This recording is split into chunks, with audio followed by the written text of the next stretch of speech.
My neighbor sued me for using Wi-Fi. Here's what happened. It started with the most innocent of actions. I connected to a Wi-Fi network labeled FreeNet-Guest.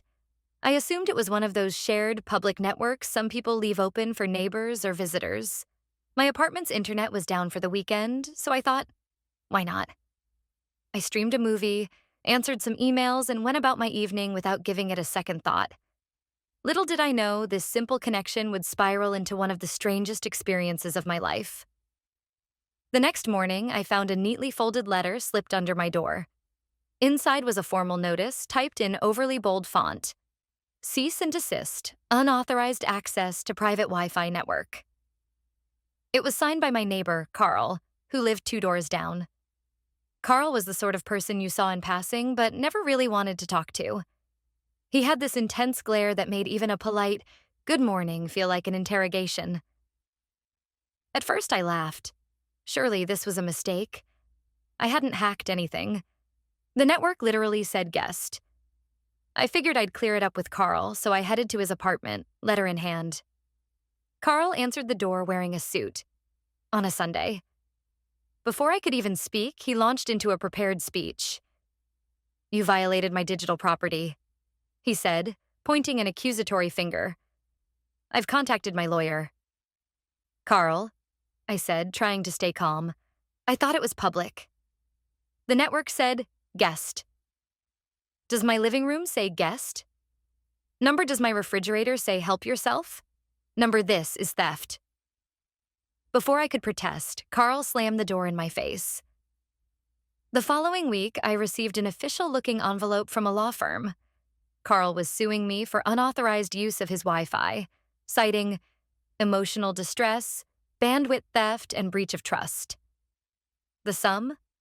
$10,000 in damages. I couldn't believe it. Who sues someone over Wi-Fi? I called a lawyer, hoping they'd tell me this was a joke. Instead, my lawyer sighed and said, "Technically, he has a case." "Seriously?" I asked. "Using someone's Wi-Fi without permission can be considered unauthorized access," she explained. "But $10,000? That's absurd. He's overreaching." So we prepared to fight it. 2 months later, I found myself in small claims court sitting across from Carl. He arrived with a full PowerPoint presentation. "Your Honor," Carl began, "this individual knowingly accessed my private Wi-Fi network. I have logs proving their device connected on the evening of September 14th. This caused significant emotional turmoil, as I could no longer trust the security of my own home." He then pulled out a printed chart showing his internet speeds before and after my connection. The drop in bandwidth was so minuscule it was almost comical, but Carl delivered it with the gravity of a murder trial. When it was my turn, I kept it simple. "Your Honor, the network name was labeled guest. I genuinely thought it was public. There was no password." The judge, a tired-looking man in his 60s, rubbed his temples. "Mr. Carl, did you secure your network with a password?" Carl puffed up his chest. "No, Your Honor, but that's irrelevant. People should know better." The judge looked unimpressed. "Actually, it's entirely relevant. If you don't secure your network, it's reasonable for someone to assume it's open for public use." Carl's face turned bright red, but he wasn't done. "Your Honor, this isn't just about bandwidth. It's about principles. What's next? People walking into my apartment because I forgot to lock the door?" "Let's not get carried away," the judge replied dryly. After hearing both sides, the judge ruled in my favor.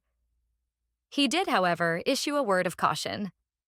"While Mr. Carl's lack of security implies consent, I'd advise you to avoid connecting to networks without explicit permission in the future." Carl stormed out of the courtroom without a word. I thought it was over, but of course it wasn't. A week later, Carl put up signs all over the building. "Secure your Wi-Fi. Thieves live among us." He also started blasting his internet connection with odd, passive-aggressive network names like Pay Your Own Bills and Thief Detector 3000. I tried to ignore him, but one evening, as I was coming home, I found Carl waiting by my door. He handed me a new letter. "What now?" I sighed. "I'm offering a truce," he said dramatically. Let's split the internet bill. We'll share one connection. It's more economical. I stared at him, trying to gauge if he was serious. He was. Carl, I'm good, I said, walking inside and shutting the door behind me. To this day, Carl still avoids me in the hallway, but I make sure to keep my devices off any Wi-Fi networks I don't own. You never know when someone might come after you. For bandwidth and principles. I thought my Wi-Fi saga with Carl was over, but Carl, being Carl, wasn't about to let things go so easily. A few weeks later, I noticed something strange. Every time I tried to stream a video or download a file, my connection would slow to a crawl. I ran a speed test. My internet, which was usually blazing fast, was barely functioning. At first, I assumed it was just a technical issue. But then I noticed something odd. The same FreeNet-Guest network I had mistakenly connected 2 weeks ago suddenly had a new signal booster, and the network name had changed to Steal Me Again, I Dare You. That was Carl's style, petty and painfully obvious. I couldn't prove it, but I had a sneaking suspicion he was jamming my connection somehow. Determined to figure out what was going on, I called my ISP and explained the situation. The technician I spoke to chuckled. Neighbor Wi-Fi wars are more common than you think, he said. It sounds like your neighbor might be using a deauthentication attack, a device that disrupts your Wi-Fi signal? A deauthentication attack? I had no idea what that was, but apparently it was a legal gray area. People use cheap devices called Wi-Fi jammers to kick devices off a network. I asked, so what do I do about it? You can report him, but proving it is tough. Or, the technician paused, you could fight fire with fire. I wasn't a tech expert, but I was motivated. I spent the weekend researching, and with the help of a friend who was into hacking, the ethical kind, they claimed, I set up a plan. Step 1, I bought a Wi-Fi extender and renamed my network to Carl is Watching You. It was a harmless poke, but I wanted to see if it would get a reaction. Spoiler, it did. Within hours, Carl was pacing the hallway outside my door, mumbling angrily to himself. He left a passive-aggressive note on my door. Very funny. You think this is a game? Step 2, I set up a fake open network called FreeNet-Guest with a catch. Anyone who connected to it would be greeted with a page that said, "This network is monitored." By using it, you agree to donate $1 to your neighbor's internet bill. Carl couldn't resist. Within minutes, I saw his device connect to the network. I couldn't charge him, of course. It was just a gag. But the look on his face when he stormed over to my door, waving his phone in the air, was priceless. The prank war should have ended there, but something unexpected happened. A few days later, Carl knocked on my door. Not in his usual confrontational way, but almost sheepishly. Listen, he began, shifting uncomfortably. I think we've both overreacted. We? I raised an eyebrow. Okay, fine. Maybe I took things too far, he admitted, though he looked like it physically hurt to say it. But I'm sick of all this. I just want my Wi-Fi and my life back. I sighed. Carl, I didn't mean to upset you. I really thought your network was public. But maybe we should both just chill. To my surprise, he nodded. Deal. Over the next few weeks, Carl and I cautiously began to talk more. I learned that he was an IT consultant, which explained his obsession with Wi-Fi security. He even helped me optimize my internet setup, boosting my speeds beyond what I thought was possible. In return, I showed him how to bake a decent loaf of bread, one of my few talents. We started trading tips, helping each other out with little things. By the end of it, Carl wasn't just the annoying neighbor who sued me for Wi-Fi. He became Carl, the quirky guy who brought me cookies when I was sick and who let me borrow his ladder when I needed to change a light bulb. If there's one thing I've learned from this bizarre experience, it's this. Wi-Fi might connect us to the internet, but misunderstandings and grudges can disconnect us from the people around us. Sometimes it takes a lawsuit, a prank war, and a shared loaf of bread to find common ground. Now, every time I see Carl's Wi-Fi network pop up, now renamed to Friendly Neighbor 2.0, I can't help but laugh. Life's too short to hold on to bad connections, both digital and personal. Carl and I had settled into an unusual but peaceful coexistence. Occasionally, we'd even hang out. Me bringing over fresh muffins, him showing me the latest gadgets he was tinkering with. The Wi-Fi feud felt like a distant memory, and I genuinely thought we'd buried the hatchet. But Carl was still Carl. One Friday evening, I came home to find an envelope taped to my door. My heart sank. For a second, I thought, please don't tell me we're back to this again. I opened it to find a handwritten note. Neighbor, I'm hosting a community LAN party tomorrow night. Bring snacks and your gaming skills. P.S. You owe me a rematch after that Mario Kart tournament. It was such a Carl thing to do. Turn something as simple as Wi-Fi into an event. I smiled and decided to go. The next evening, I showed up at Carl's place with a bag of chips and a bottle of soda. His apartment was decked out with monitors, routers, and a literal mountain of cables. Other neighbors were there too, some of whom I'd never even spoken to before. As the game started, it turned out Carl was the reigning champ of literally everything.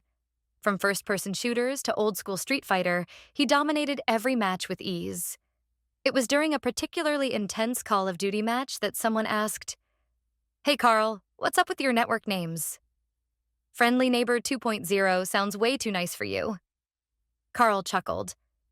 Well, that's a funny story. He proceeded to recount our entire Wi-Fi feud, embellishing it with dramatic pauses and exaggerated details. He even added a bit where he claimed he'd set up a Wi-Fi sting operation to catch me in the act. Everyone was in stitches, and I couldn't help but laugh too, despite the mortifying retelling. After the LAN party, as I was helping Carl clean up, he handed me a small box. Here, he said. What's this? I asked, opening it to find a sleek new router. Consider it a peace offering, Carl said. This one's got advanced security features, so no one will accidentally connect to your network again. I stared at him, touched by the gesture. Wow, thanks, Carl. But we're good now. You don't have to keep making up for the lawsuit. He smirked. Oh, this isn't about that. I just can't stand knowing your Wi-Fi is slower than mine. Classic Carl. For a while, life was quiet. Carl and I continued to bond over our shared love of gadgets and tech. I even started inviting him over for movie nights. But then, one night, my phone buzzed with a notification. Suspicious login attempt detected on your router. I frowned. No one should have been able to access my network.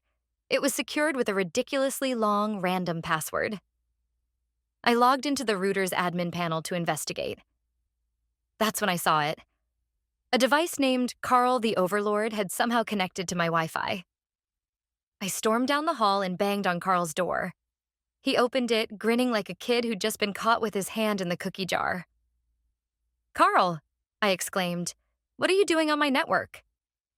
I wanted to test your new router's security, he said, as if that made it okay. And, well, you passed. Eventually. Eventually? He shrugged. It took me 3 hours to crack it. That's impressive. I groaned. Carl, you can't just hack into my Wi-Fi because you're bored. He held up his hands in mock surrender. Fine. No more hacking. Truce? Over time, I realized Carl wasn't just a quirky neighbor. He was a tech genius who couldn't resist a challenge. While his antics sometimes drove me crazy, they also kept life interesting. These days, Carl and I joke about starting a YouTube channel together. Wi-Fi Wars, The Neighbor Chronicles. Who knows? Maybe one day we will. Until then, I've learned to keep my router secure, my snacks stocked for impromptu LAN parties, and my sense of humor intact. Because with a neighbor like Carl, you never know what's coming next. Life had returned to its usual rhythm, or so I thought. Weeks went by without a single Wi-Fi incident or passive-aggressive hallway encounter. Carl even seemed normal. Well, for Carl. But I should have known better. Carl was like a volcano. Even when it's quiet, it's still bubbling beneath the surface, waiting to erupt. One Saturday morning, I woke up to find an email from Carl with the subject line, "Genius idea. You'll thank me later." I groaned, already bracing myself for whatever ridiculous plan he'd cooked up this time. The email read, "Hey neighbor, you know how the whole building uses terrible Wi-Fi? I'm launching a community internet service. One network for everyone, super fast speeds, encrypted and affordable. I've already bought the equipment. You're in, right? P.S. We'll call it CarlNet. Genius, right? Carl." At first, I laughed. Then the absurdity sank in. Carl wanted to become the ISP for our building? I marched over to his apartment. Carl greeted me with an enthusiastic grin. "You're here to join CarlNet, aren't you?" "Carl," I said, trying to keep a straight face. "You can't just become an internet service provider. That's a whole thing." "Why not?" he replied, pulling out a whiteboard covered in scribbles, diagrams, and arrows. "I've done the research. All I need is a mesh network, a few dedicated access points, and a central server.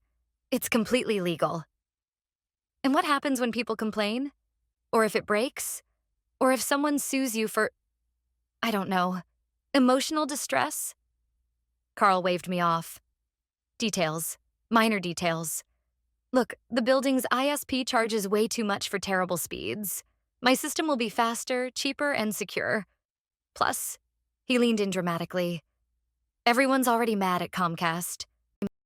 He wasn't entirely wrong. The building's internet was infamously unreliable. But trusting Carl to run a network for the entire building felt like asking a fox to guard a henhouse. Against my better judgment, I agreed to help Carl test his idea. If nothing else, I figured I could keep an eye on him and prevent a complete disaster. Over the next few weeks, Carl transformed his apartment into a tech command center. Cables ran along the walls, blinking servers hummed in the corner, and his desk was piled with routers, extenders, and monitors. He managed to convince half the building to sign up for CarlNet, offering the first month free as a trial. The selling point? Speeds 3 times faster than the building's current ISP for half the price. I'll admit, the guy was persuasive. For the first week, CarlNet worked like a dream. Streaming was seamless, online gaming was lag-free, and everyone raved about the improvement. Carl strutted around the building like a hero. But then, disaster struck. One night, the entire network went down. No one could connect to the internet, and Carl's phone started blowing up with angry messages from neighbors. I knocked on his door to find him in full panic mode, surrounded by blinking error messages on his monitors. "What happened?" I asked. I don't know," Carl said, frantically typing commands. "The server's overloaded. Someone's streaming like 6 4K movies at once. And I think someone else is mining cryptocurrency." "Mining crypto? On CarlNet?" Carl buried his head in his hands.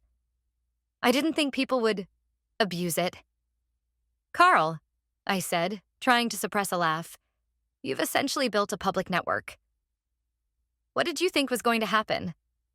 It took Carl 2 days to fix the network, during which half the building reverted to using mobile data, and the other half almost staged a coup. CarlNet's reputation was in shambles, and Carl looked like a broken man. "I just wanted to help," he admitted as we sat in his now deconstructed command center. "I thought if I could give people better internet, I'd finally be appreciated." "Carl," I said, "people do appreciate you. But maybe next time, keep things a little simpler?" He nodded solemnly, then added, "But admit it, CarlNet was kind of genius." I rolled my eyes. "Sure, Carl. Genius." CarlNet was officially shut down, but something surprising happened after the dust settled. The fiasco had brought the building together. Neighbors who had never spoken before were now exchanging stories about the network crash and laughing over Carl's antics. Carl, in his own bizarre way, had created a sense of community. And me? I finally convinced Carl to stick to consulting instead of trying to reinvent the wheel, or in this case, the internet. He still tests out his gadgets and occasionally hacks his own network just to stay sharp, but at least now he asks before trying anything on mine.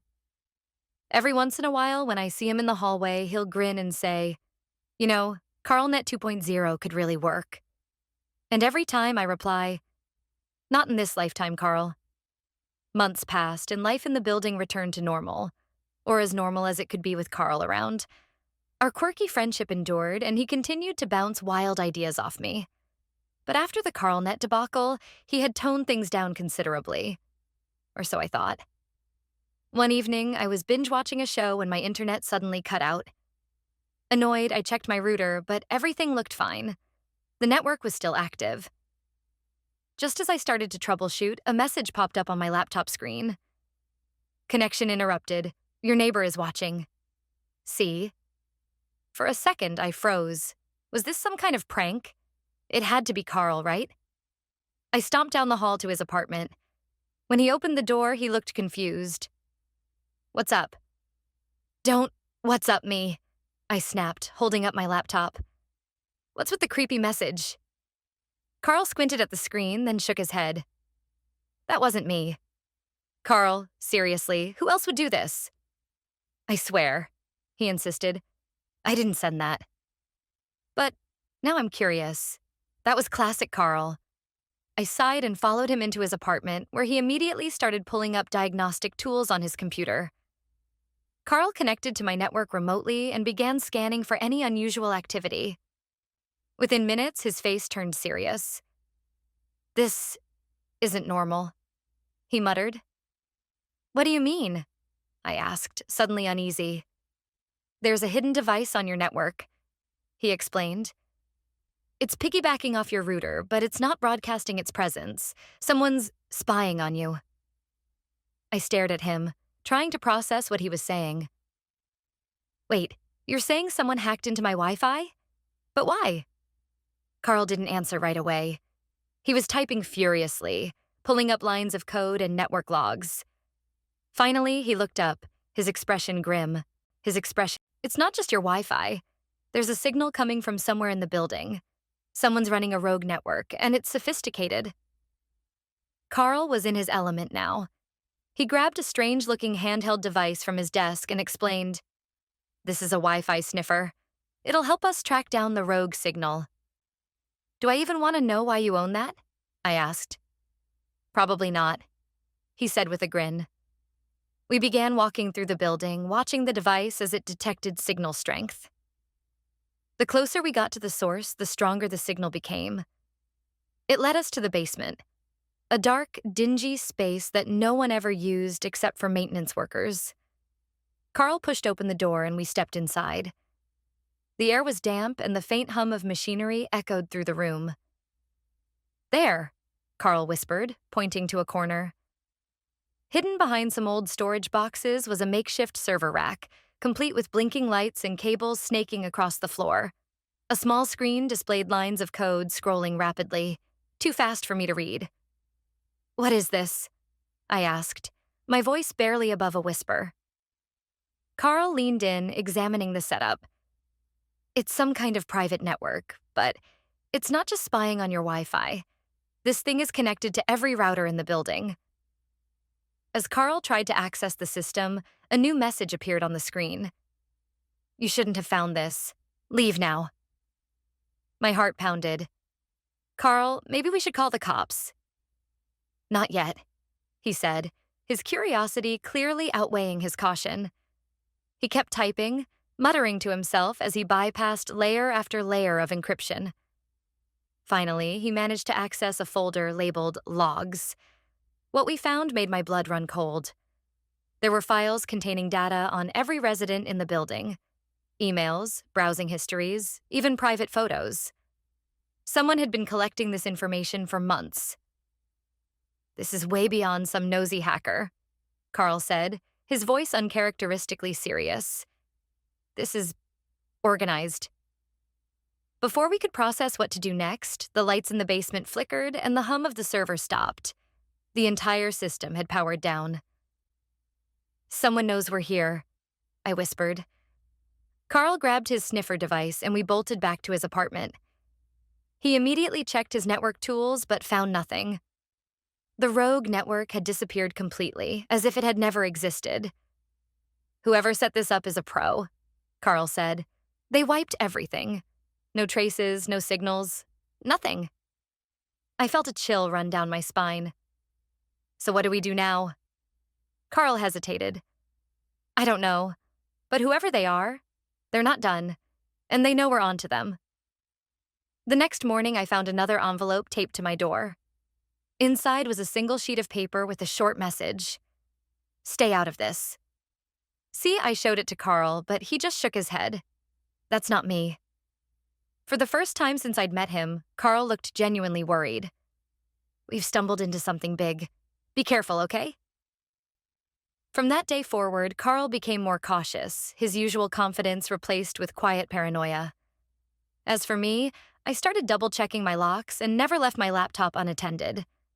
The rogue network never reappeared, but I couldn't shake the feeling that someone, somewhere, was still watching.